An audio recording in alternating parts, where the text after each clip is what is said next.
Hello, everybody. This is Dr. Martin, and today's lecture is talking about community reintegration and specifically focusing on the ADA, or Americans with Disabilities Act, requirements. So we think about community integration when we're talking about how to prepare a patient for going home following physical therapy, either from an inpatient setting or even from an outpatient setting, depending on their function and their needs. Some things that we need to keep in mind are listed here, and they include things we've talked about: patient's prior level of function, patient's discharge plan, which includes what they want to do or what our goals are for them after the end of our therapy. What kind of social support the patient has available, what sort of work requirements the patient may have. Are they returning to a job site? And if so, what do they do there? What kind of equipment does the patient need? And then thinking about the accessibility, both of their home and of their community.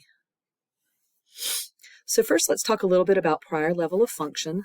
We know that we need to understand that prior level of function in order to be able to set goals and determine if goals are met for the patient to return home. This is important both for setting our short-term goals and our long-term goals. It lets us know what we're shooting for, and it lets us know how we can create small building blocks in order to get to that larger ultimate long-term goal for our patient. One of the things that we want to think about is how well a patient was coping in their environment prior to needing health care. If they were having problems coping in their environment, getting around, being able to do their activities of daily living, feeling safe and being safe, what were the barriers that were there if they were not? And what can we do in order to prepare that environment so that it is safe for that patient's return? One of the things that we think about, particularly for returning home, is preventing the risk of falls or recurrent falls. So a patient who has a history of falls is likely going to need some more time and some more problem solving in order to understand when they might be most at risk and in what ways we can prepare them, not just in the therapy that we do with them, but also in how we set up their environment and set them up to function in that environment upon returning home. And then another aspect that's particularly important is thinking about patients' cognition. If there are cognitive impairments, for instance, mild or traumatic brain injury, are caregivers available? And if so, are the caregivers able to help us determine what the home setup is, to get a better picture of what the actual prior level of function is, and to better understand what those patients' needs are? So discharge planning is the process we go through as physical therapists in thinking about whether a patient has met those goals, at what functional status are they at the point of discharge, and then what is their plan when they leave. One of the ways that we may work with patients from a home health perspective or even from some inpatient perspective is doing a home safety evaluation.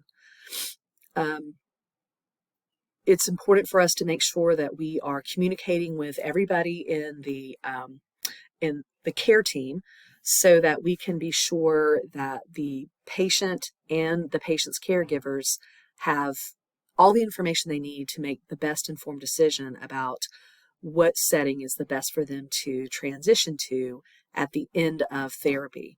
For instance, if leaving an acute care setting, is a patient able to go up the stairs to get into their home, to mobilize around their home, to access things in their kitchen, to be able to do their self-care in the bathroom or in their bedroom. And if they're not prepared or if they don't have adequate help, should we think about having additional therapy set up in a post-acute setting, like a skilled nursing facility, sometimes an inpatient rehab facility? Do we want to think about having home health or outpatient therapy set up? And then what sorts of durable medical equipment, DME, do we believe that the person might need? Discharge planning really begins at the beginning. As soon as we start our evaluation, we should already be thinking about what our discharge plan might look like. And that really starts with talking about what the patient was able to do and what their goals are what they really want to accomplish after having some physical therapy interventions. Ultimately, the decision for discharge, especially if moving to a secondary setting like a SNF or home health or outpatient, is that decision is made between the patient and their physician. But our information, our input as physical therapists is incredibly important and valuable in order to help influence that conversation. Some things that we also need to think about that may help us to understand what our patient is going to need include the kind of physical, mental, and emotional support that the patient may have. Certainly those who are functioning at a higher level, who are motivated and engaged, who are cognitively intact and able to make good safety decisions and have good judgment about their abilities and their activities, are at a higher likelihood of being successful. And we also need to think about a very important aspect of discharge planning, which is the financial aspect, and being sure that we understand the cost of suggestions that we make to be sure that we're making recommendations that are within our patients' and their caregivers' ability to actually implement.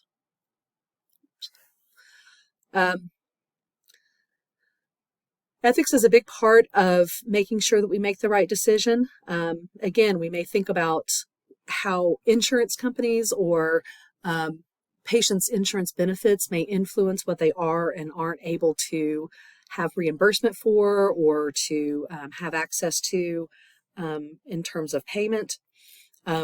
Sometimes we need to think about the influence of an employer to keep our patient longer or sometimes to discharge our patient sooner.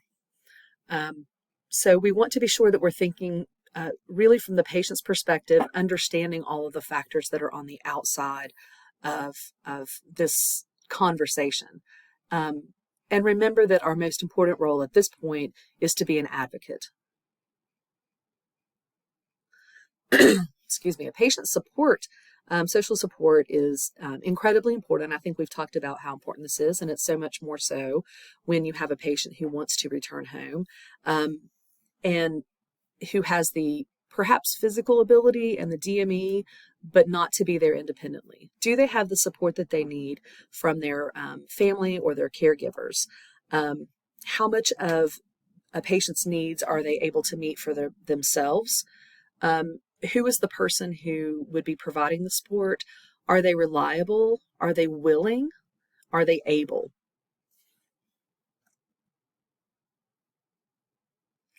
We want to think about a patient's equipment needs whenever we're considering discharge planning, as we said.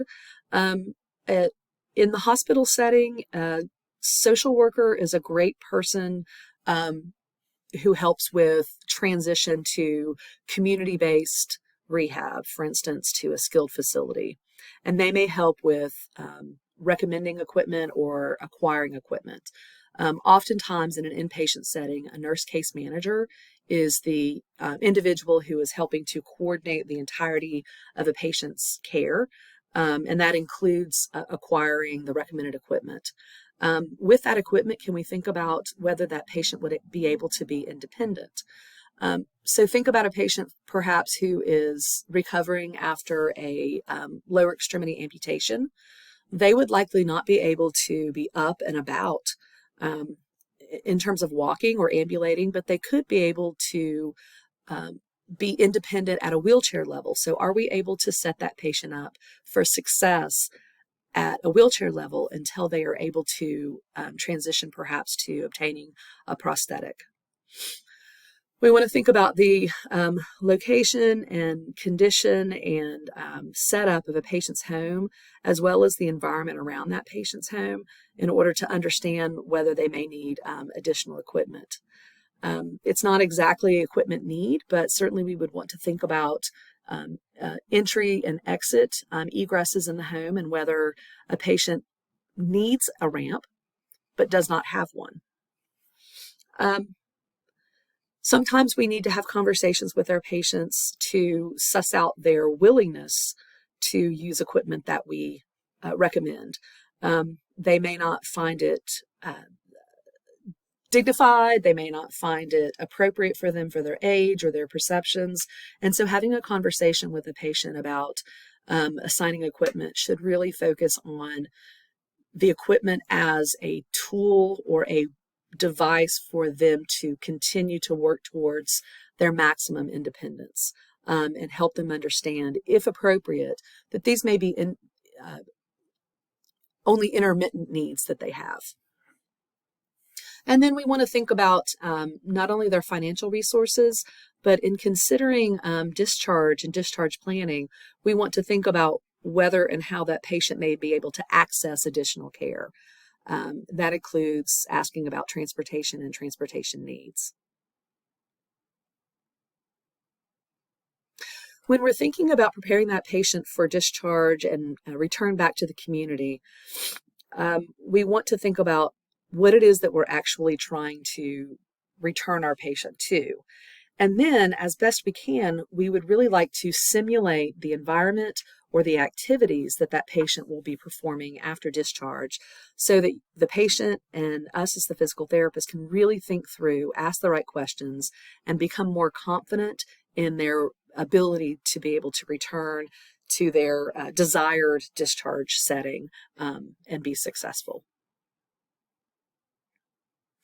When we think about returning to home, one of the biggest barriers that we run into is really environmental in terms of architecture and home setup. So we want, again, to think about that access into and within or around the apartment and the house.